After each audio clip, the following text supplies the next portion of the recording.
everyone. This is Dick Fleming. I want to welcome you back to my channel.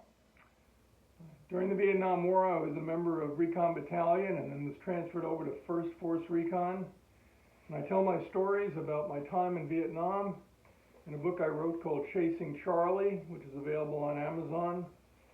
I also have a website called firstforcerecon.com where I have resources that are linked to other recon information and pictures that I took myself or other men have sent me over the years. So you might be interested in firstforcerecon.com. I also created a playlist in which I sequenced my videos, and there's quite a number of them now, that from the time I first got in country to the time my last patrol, and then even after I had left Vietnam, and my experiences and my commentaries on those experiences, my time in combat. So check out that playlist. I think if you're interested in recon, in our techniques and training and these events, that you'd find reading them and listening to them in sequence would be helpful to you. So today I'm going to tell you about a party that we had, and it was a hell of a party. Let me tell you, it's a party I'll never forget. That's for sure.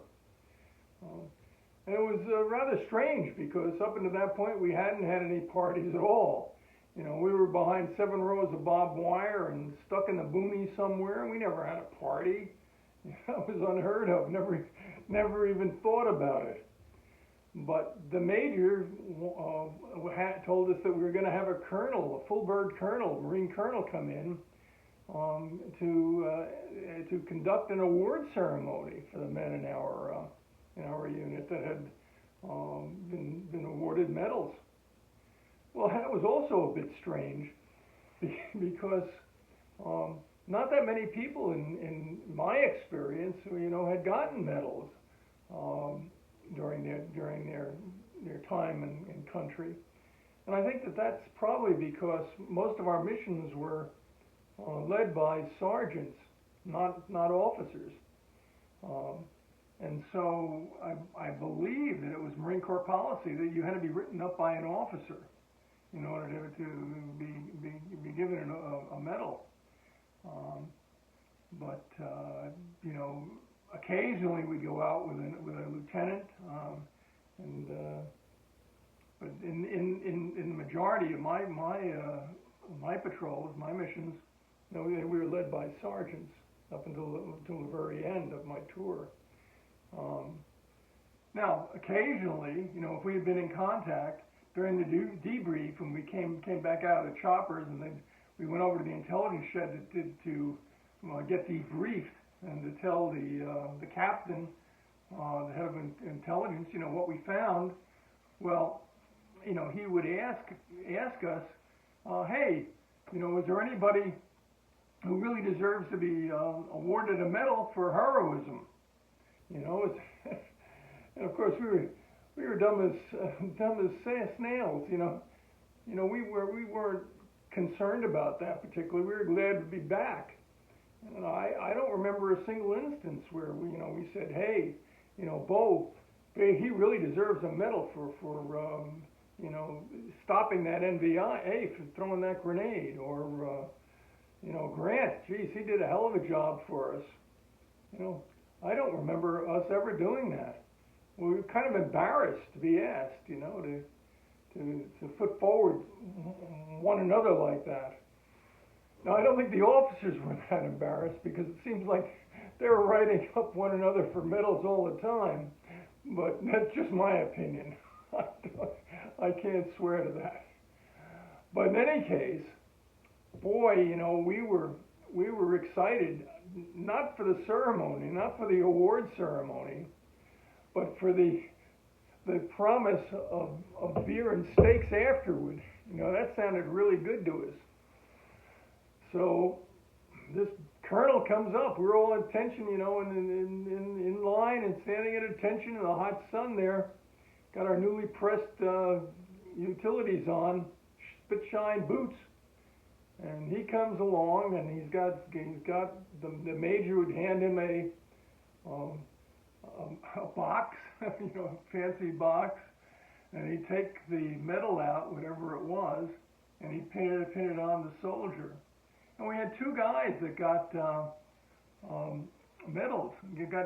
Got bronze stars actually. One was Max, who not only got himself a bronze star for his heroism, but also Mayer, who had already had a bronze star and now had two. And Max was promised that, you know, he would also be promoted to sergeant, you know, at the same time.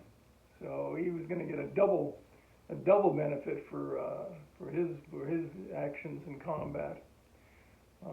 And then there were a bunch of us, a whole bunch of us that had Purple Hearts.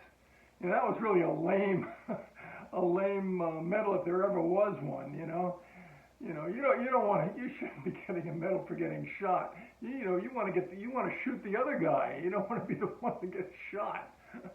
But they were giving out Purple Hearts, you know, and a lot of guys got Purple Hearts, myself included, in that ceremony.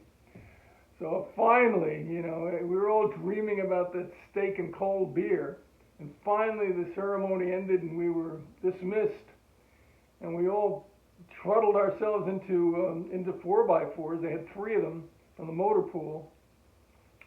And we made our way down to Red Beach, which was right by the airfield down there.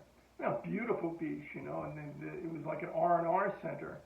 And we had never been there as a group before. The only thing we knew about Red Beach was that was where we used to parachute in occasionally in our training, and that was scarcely a party atmosphere. So we arrived at Red Beach, and geez, sure enough, the cook had set up these grills, and there was steak sizzling away there, and there were cold beer in big bins, you know, free for the taking. Boy, we had it made. Guys stripped down to their swim trunks and jumped in the water, and a volleyball game's going on, and other guys had just made their way over to the steaks and took them off the grill, even if they were lightly singed. You know, they were so hungry for red meat like that, nice steaks. You know, we never got steaks that I remember. You know, the officers had nice steaks. I know I'm bumming on the officers, but they had nice steaks. In fact, they had like ice sculptures, you know, where orange juice pouring over the ice sculptures for them. But we never had anything like that. You know, so at the end of the day, we were feeling no pain, and Max in particular was 3 sheets to the wind. Somebody had given him a nice big fat stogie, and he was puffing away on that, you know, like he was, I don't know, Hulk Hogan or something, puffing away on that.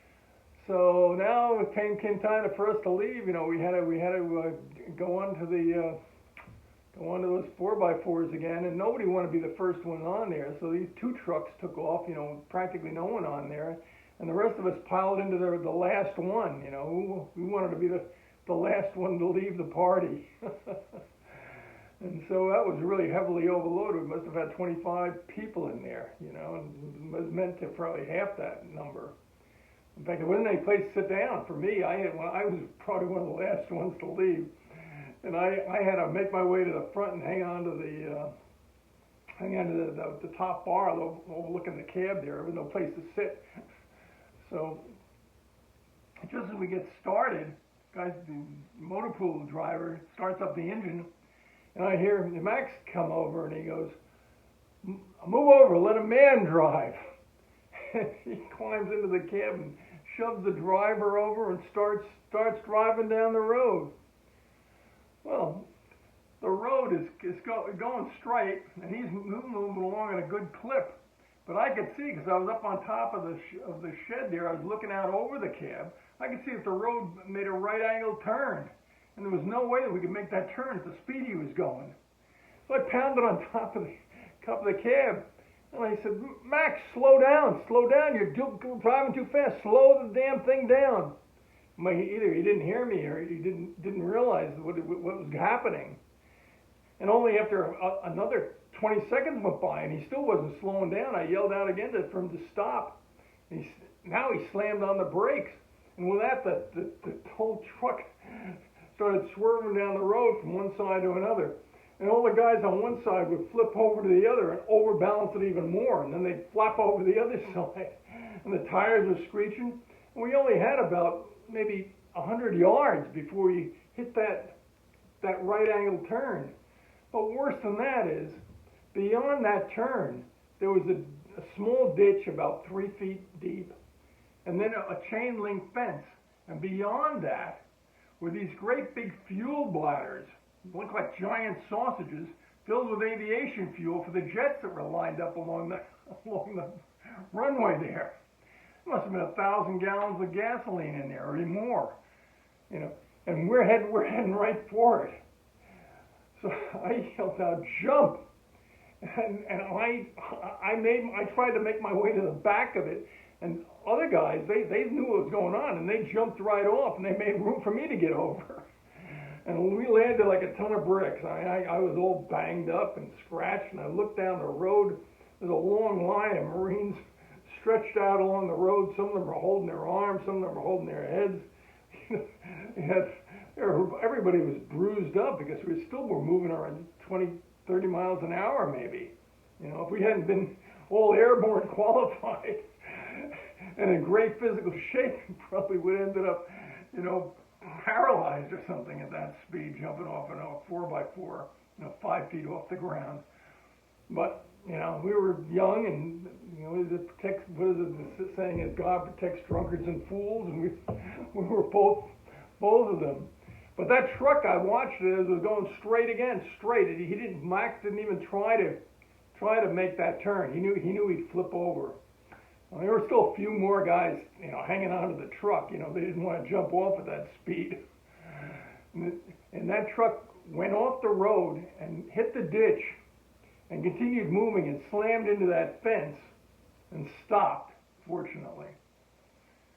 Man, oh man, you know, that was something. That was something, you know.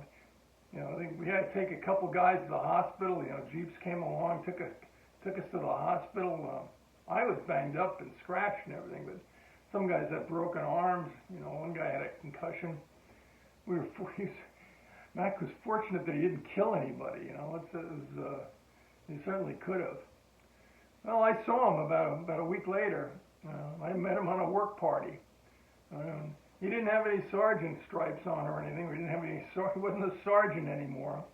He was a private. They had busted him down to private for that escapade. But they couldn't take away his Bronze Star, but they could bust him down to a private. And he deserved it. I have to say, he deserved it. He could have killed us all. You know. So, unfortunately, about 2 weeks later, Mayor was sitting on his cot with his friend talking in his tent there, and the round was fired either by a sniper or it was a round shot off by one of the Arvin guys in the Ville. Nobody ever found out, but it hit him right in the throat and killed him, and he only had about a week or so left in country, and he had been awarded two Bronze Stars for his heroism, and everybody thought the world of him, you know, and yet, you know, that was what happened, and you know, all his skill in the world couldn't save him, and that's the way it was in Vietnam. You know, these things, it's hard to explain why they happened the way they did. But that was Vietnam, 1968.